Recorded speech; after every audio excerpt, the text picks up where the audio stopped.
Okay, welcome back Mathcounts friends. In today's video we're going to be going through the 2025 State Sprint Round Part 1. So this is going to be the first 20 problems. This was just released today. In fact, I haven't even seen an email about it. I just happened to see it on the website. So buckle up, and I hope you guys enjoy this video. Please remember to pause the video when you see the problem and work it out on your own before you see the solution.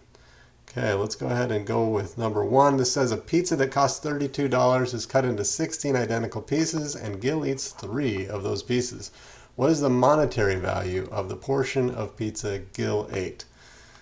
Okay, so if it's $32 for the whole pizza and there's 16 slices that are identical, that means it's $2 per slice. $2 per slice. And he ate 3 slices, so that's going to be $6. So the answer to this one is 6. All right, let's go ahead and move on with this one. So this one says a standard 6-sided die is constructed such that the opposite faces always sum to 7. If you've ever looked at a die, you'll notice that most dice are like that. The multi-side they're going to define is the product of the 4 faces that are between the top and bottom faces when it is rolled. What is the largest possible value of the multi-side? Okay, so if you take the multi-side, that's the product of those 4 faces that are not on the top and bottom, and you multiply by the top and the bottom face, you'll get 6 factorial, right? Because that'll be all the numbers multiplied together. And then we want to divide by the top and the bottom number, so the top and the bottom number, and that's going to give us the multi-side. And we want that multi-side to be as big as possible, which means we want the top and bottom product to be as small as possible. In order to do that, we're going to want the top and bottom to be 6 and 1. 6 times 1 is 6. If you take the other possibilities, 2 and 5, that'll give you 10, and 3 and 4 will give you 12. So we're going to want to use either the 6 on the top with the 1 on the bottom, or vice versa. So 6 factorial divided by 6 is just 5 factorial, and 5 factorial is 120. So 120 is our answer. Okay, let's move on with problem number 3. And this one says a package of candies contains 3 red, 4 orange, 2 yellow, 1 green, 5 blue, 7 brown candies. What is the probability that a randomly selected candy will be green or blue? Okay, so green and blue are these two. That's going to be 6 possibilities. And then we have to divide by all the possibilities, which are those 6 plus the others. 3 plus 4 is 7, plus 2 is 9, plus 7 is 16. So we have 6 over 6 plus 16. And that's going to be 3 over 3 plus 8, which is 3/11. That's our answer to this one. Okay. All right, let's move on with problem 4. This one says, what is the remainder when 33 to the 7th is divided by 5? Now, it's really hard to compute 33 to the 7th, but fortunately, we can express 33 as some integer n times 5 plus what? Well, it's the integer times 5 would be 30 plus 3. And then we take this to the 7th power. And what it means is that we just have to figure out what 3 to the 7th power is mod 5. So we can do that. 3 to the first power is 3. 3 to the second power is 9, which is 4 when you mod 5. Then you multiply, we can just multiply this part by 3. So 4 times 3 is 12. That's going to be 2 when you mod it. And then let's just put in a space for all these others. We're going to go all the way up to the 7th power. So 2 times 3 is 6. Mod 5 is 1. 1 times is 3. And now we've gotten a match from what we started with. So we're going to continue the pattern on. It's going to be a 4 and then a 2. All right, so there we go. So the answer here is going to be 2. The remainder when you divide 33 to the 7th by 5 is going to be 2.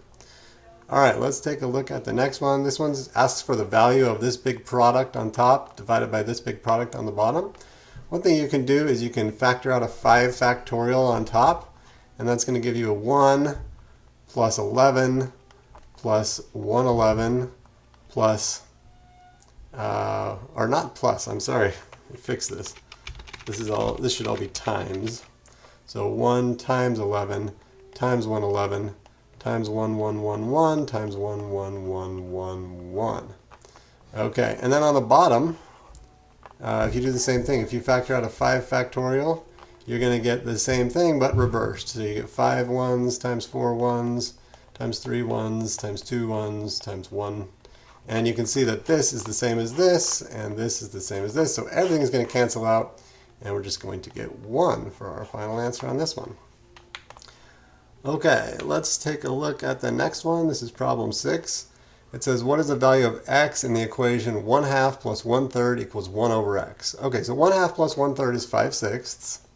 So we have 5/6 is equal to 1 over x, and we just take the reciprocal, and we'll get x is equal to 6 over 5.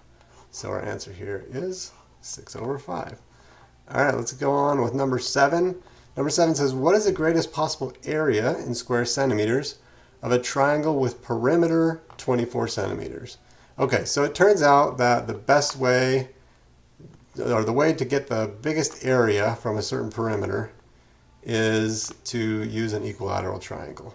And so if our perimeter is 24, we can just divide that by 3 to get, divide it by 3 to get 8 on each side. And if you happen to know the area of an equilateral triangle formula, it's s squared times square root of 3 divided by 4. If you didn't remember that, you could figure it out by computing from special right triangles. You could compute the height of this triangle. Since this whole base is 8, we're going to have 4 here, 4, 8, and then this will be 4 root 3 for the height. And then you can just use 1/2 base times height. And if you do all that, you've got 64 divided by 4 is going to be 16 times the square root of 3. So that's our final answer on this one. Okay, let's move on to problem 8. This one says a pair of fair standard 6-sided dice is rolled. What is the probability that the sum of the numbers rolled is 7 or 10? Express your answer as a common fraction. Okay, so this is kind of a common situation you see in Mathcounts where you roll 2 dice and you look at the sum. And you can think about all the 36 possibilities if you want. You've got 1, 2, 3, all the way up to 6 on this axis, and 1, 2, 3, all the way up to 6. You could split this into 36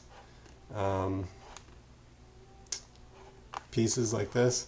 But hopefully you've seen these problems before, and you know that rolling a 7 is the most common thing, because you can roll a 1 and a 6, a 2 and a 5, a 3 and a 4, and so on down to a 6 and a 1. So there are 6 possibilities out of 36 that give you a 7. And then every time you go away from 7, like if you go up to 8 or down to 6, every time you go away by 1, you're going to lose 1 possibility. So going up to 10, you're going to lose 3 possibilities, and you're going to only have 3. Whoops. You're going to have 3 out of 36 here. So this is going to be 9 out of 36, which is 1/4. Okay. Okay, let's move on to number 9. This one says, if Nana's average on her first 4 exams is 78, what must she score on the 5th exam to increase her average to 81? Okay, so her average after she gets her 5th score will be 4 times 78, which is the sum of her first 4, plus whatever she gets divided by 5. That's going to be her average, and we need that to be 81. So we can multiply 5 over here, get rid of that, and then we can just subtract 4 78ths. So if we subtract 4 78ths, well, we could think of, we have 4 81s here. If we subtract 4 78ths from 4 81s, we'll get 12. Plus we have 1 more 81 here. So when we subtract that off, we get x equals 12 plus 81, which is 93. So she's got to get a 93 on her 5th test in order to bring her average up to 81. All right, let's take a look at problem 10. This one says, Lakeisha rode her bike from Mendlebury to Hypatiaville, and she passed through the towns of Adaberg and Towtown. Okay, so we've got some famous people in these names, but they spell out the word math. All right, it says she rode 3 kilometers from Mendelberg to Edeberg, and she rode 5 kilometers from Towtown to Hypatiaville. And then on her return trip was the same route, and it was 14 kilometers. And the question is, how far is it from Edeberg to Towtown on her route? So this x here. So we've got 3 plus x plus 5 equal 14. So it's 14 minus 8, and that's going to give us 6. So our answer here is 6. All right, let's go ahead and take a look at this one. This one says, how many positive integer divisors of 60 have as factors exactly 2 of the numbers 2, 3, and 5? So the first thing we have to do is find the prime factorization of 60. So let's see, we're going to have 2 squared, because that's 4, then times 15, which is 3 times 5. That's a prime factorization of 60. So if we want to have exactly 2 of these as factors, we could either have the 2 and the 3, or we could have the 3 and the 5, or we could have the 2 and the 5. And regardless of which one we pick, or not regardless of which one we pick, if we pick one of the ones that has a 2, we could also multiply another 2, and that would give us another factor. So that means there's 2 factors here, there's 2 factors here, and there's 1 factor here. So altogether we have 5 of these factors, 5 divisors of 60 that have exactly 2 of the 3, 2 of these 3 numbers as as factors.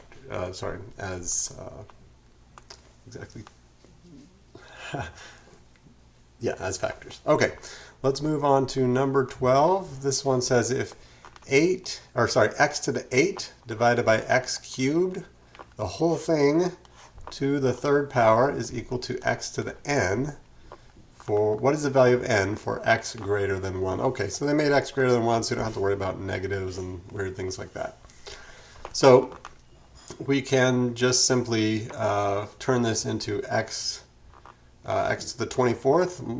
Well, you've got x to the 8 times 3, and then x to the negative 3 times 3. So we've got 24 minus 9, and that's going to be, let's see, 24 minus 9, that's going to be 15. So our answer here is 15. All right, let's move on to this one, number 13. It says a cube that has volume 216 centimeters cubed is inscribed in a sphere. Okay, so we've got this cube inscribed in a sphere, meaning that all the corners of the cube are touching the sphere. And the volume of the sphere can be expressed in simplest radical form like this, and they want to know what the value of a plus b is. So hopefully you recognize 216 as 6 cubed. That means that the distance along an edge of the cube is 6. If you go from the middle of the cube out to the face, that'll be 3. And then if you go 3 in the other direction and 3 in the other direction, altogether you'll have gone 3 root 3, which is the radius of the sphere. Hopefully that makes sense. Basically we're just doing the Pythagorean theorem twice. So 3 and 3 to get up to the center of an edge of the cube, that'll give you 3 root 2. And then there's another right triangle going out to the corner with 3 root 2 and 3 as legs, that'll give you 3 root 3. Or maybe you just remember that the diagonal of a cube is root 3 times the side length. That's another way to do it. So 3 root 3 is the radius of the sphere, and the volume is going to be 4 thirds pi r cubed. That's the volume. So you just plug in this radius in here, and you get 4 thirds pi times 3 root 3 cubed. 3 root 3 cubed is going to be 3 to the 4th times root 3.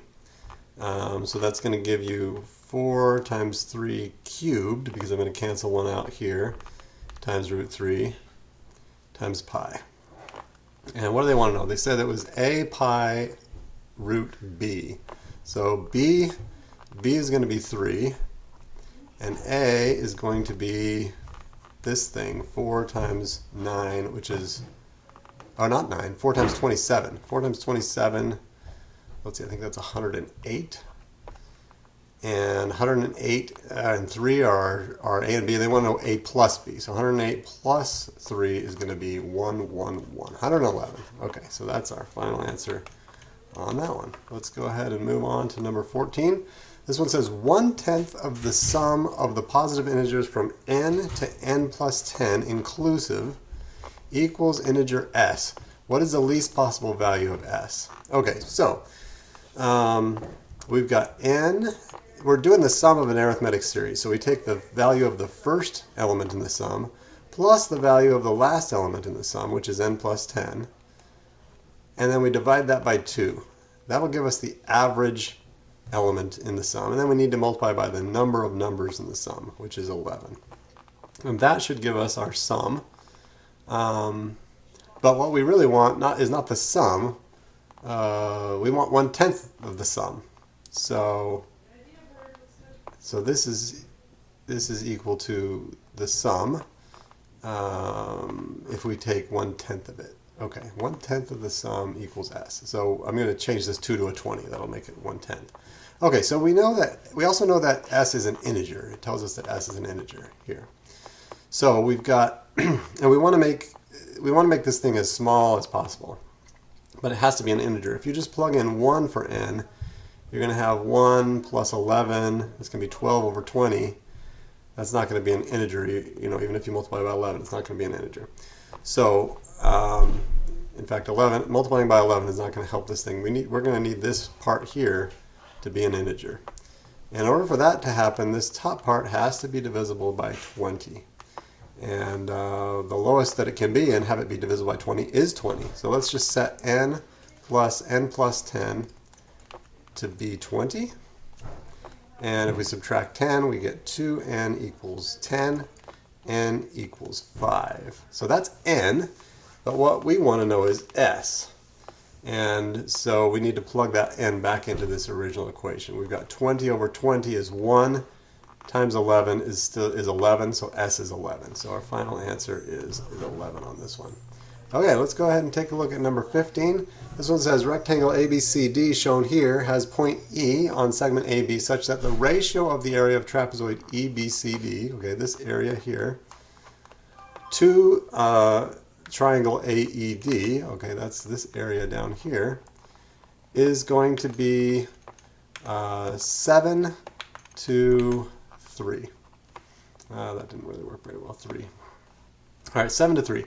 And it says, what is the value of the ratio of AE to AE is this distance here. They want to know the ratio of that distance to this distance BE or EB up here. So we want to know the ratio of those distances.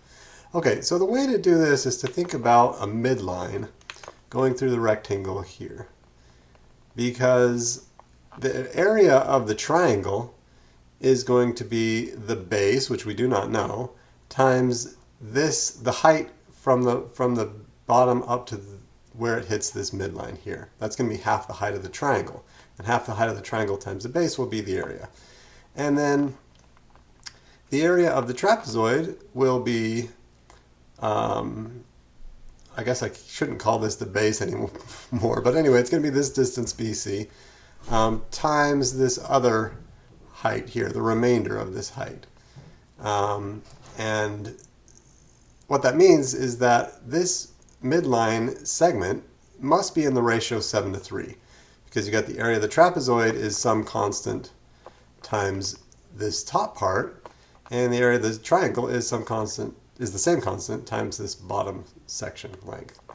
And if you want to convince yourself of that, you could split this rectangle into two pieces of area 7 to 3 just by drawing the perpendicular line here. And you could see that this little bit of triangle up here could fold down to fill in this gap here. So that the area of this bottom rectangle is equal to the area of that triangle. And similarly, this other piece could fold over here so that you could see the trapezoid is equal to the area of this top rectangle.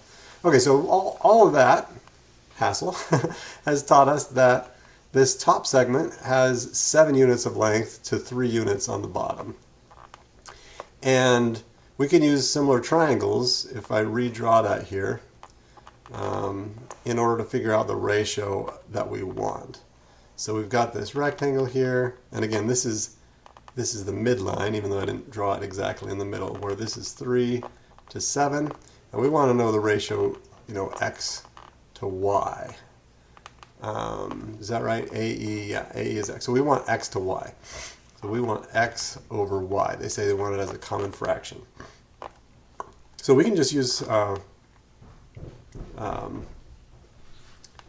some similar triangles here, right? So we don't know, we also don't know the height of this thing, but we can just choose it to be 10 because we know the ratio is 7 to 3. So let's just have this length be 7 and this length be 3. So now we have 10 altogether. We can use similar triangles to figure out that x is 6, and then y has to be 10 minus 6, which is 4. So our ratio x over y is going to be 6 over 4, which is going to be, in simplest terms, or as a common fraction, it's going to be 3 halves. So that's our answer to this problem. Okay, let's go ahead and move on to number 16. This one says, what is the largest prime factor of 3 to the 9th plus 9 to the 3rd? Okay, so one nice thing is that 9 is 3 squared, so we can turn this into 3 to the 9th plus 3 squared to the 3rd, which is going to be 3 to the 6th. And we want to know the largest prime factor of this. Well, we can pull out a 3 to the 6th here. That's going to be 3 to the 6th times 3 to the 3rd plus 1. Okay? So this part here doesn't have any large prime factors. In fact, the only prime factor there is 3. So let's take a look at the rest here. So this is going to be 27 plus 1. This is going to be 28. So what's the largest prime factor of 28? Well, 28 is 7 times 4.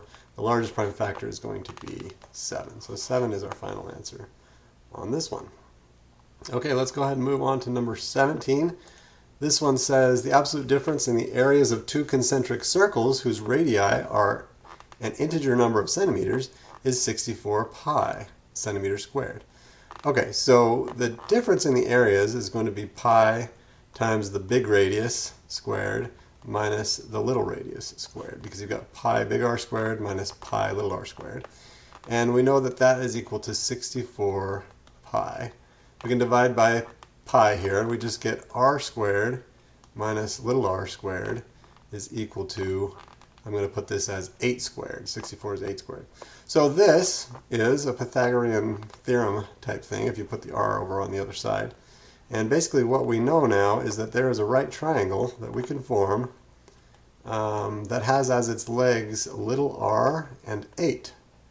And big R is the hypotenuse.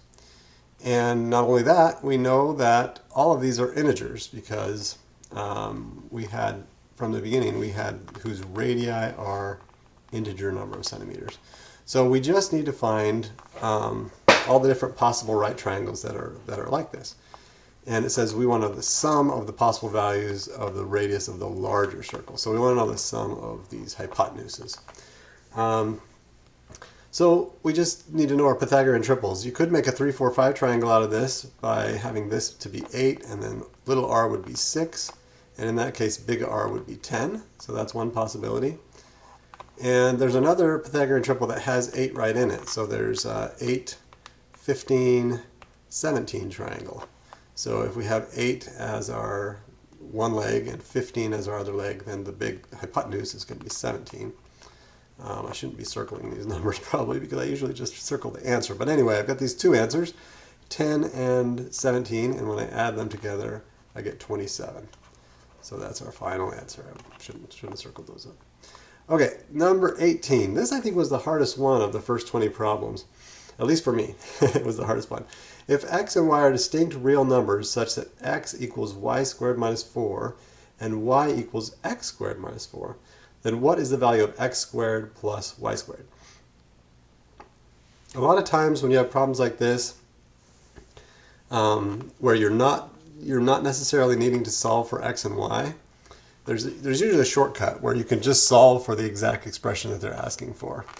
And so you might think, oh, if I add these two equations, I could get x plus y in there somewhere. So let's try that. So if you take x equal y squared minus 4 and y equal x squared minus 4, and you add the two equations together, You get x plus y on one side, and you get what you want on the other side, x squared plus y squared, but you also get a minus 8 over here.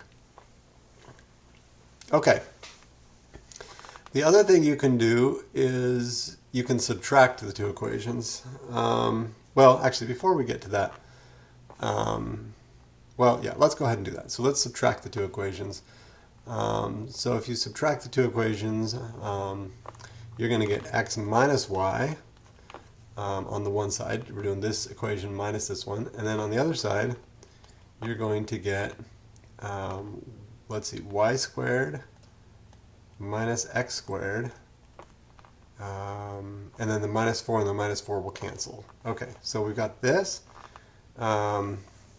And did I do that right? I think I did that right. X minus y, y squared minus x squared. Yeah.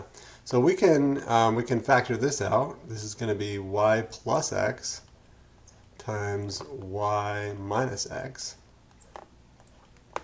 And this, let's see, we can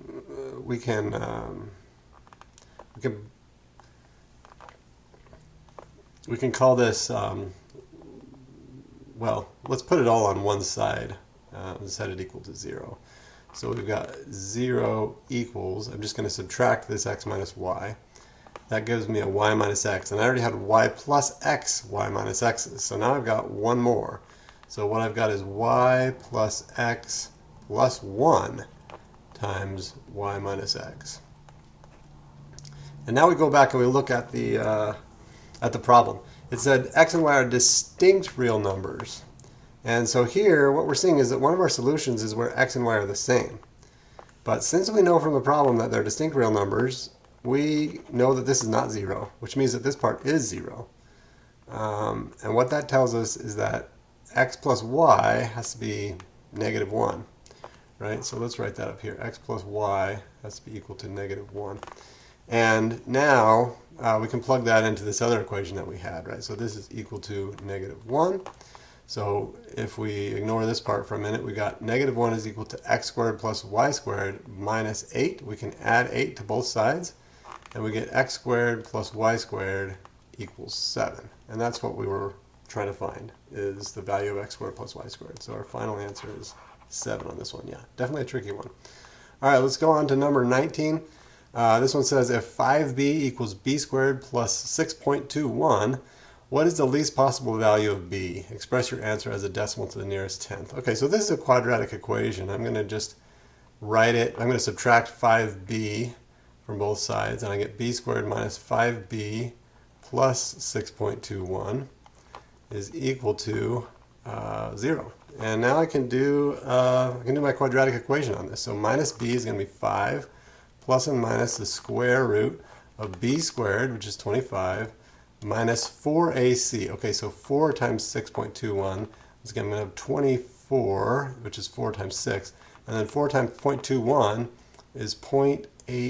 Is that right? 0.84. Okay, and that's all divided by 2a, which is just 2. Okay, so fortunately, this is going to become a nice thing here. 25 minus 24.84, that's just going to be 0.16. So I got 5 plus and minus square root of 0.16 divided by 2. And the square root of 0.16 is 0.4. So we get 5 plus or minus 0.4 divided by 2. All right. Now let's look back at what they want. They want the least possible value of b. So we're going to take the minus instead of get rid of this plus and minus and just use minus. So 5 minus 0.4 divided by 2, that's going to be 4.6 divided by 2, which is just going to be 2.3. 2.3. That's going to be our final answer on this one. Okay, we only have one more to go, and then we'll have finished the first 20 problems, and then I'll make another video going over the really hard problems, the last 10. Triangle ABC in the coordinate plane has vertices, and they're all written here, 2, 6, 2, 3, 6, 3. A line drawn through B intersects AC at point D. Okay, so we've got a point D up here, And it says line BD is perpendicular to AC. So I have to draw a line through B that's going to be perpendicular to AC. Let's see if I can do something that gets close there. Something like that. All right, great. So this is perpendicular. And it says, what is the length of segment AD? Okay, so this was D here. And so the thing that we're looking for, the length that we're looking for is from A to D, this purple length here. That's what we're looking for. All right. So in order to do this, we basically need to take advantage of some similar triangles. So since this is a right angle, and there's also a right angle here, we've got three similar triangles here. There's the small one here, there's a small one here, and then the whole triangle is also similar to each of those two constituent triangles because they share angles here and here. And so we've got some similar triangles. And it's just a matter of doing the ratios. So what are the lengths that we have? I'm going to draw it a little bigger over here. We've got something like this. This is perpendicular. And the lengths from 2, 3 up to 2, 6, that's 3 in length. And from 2, 3 out to 6, 3, that's 4 in length. And since it's a right triangle, that means this one's going to be 5. So we've got a 3, 4, 5 triangle. And if we look at this smaller triangle with the let me just draw it in a different color here. With the hypotenuse here, and this one here, which is similar to the whole triangle, right? This part is going to be the hypotenuse, so all the lengths are going to be 3/5 as long, right? So this length here, 3, is 3/5 as long as the original hypotenuse, 5. That means this shorter leg here is going to be 3/5 of the original shorter leg, which was 3, so 3/5 of 3. And that is what we're looking for, the 3/5 of 3, so that's just 9/5. 9/5. Okay, I hope you guys enjoyed this video. Please don't forget to like and subscribe, and you'll be notified of my next video, which is going to be the harder problems 21 through 30. And then I'll also make a video on the target round as well. Okay, hope you guys are all well, and I'll see you guys in the next video.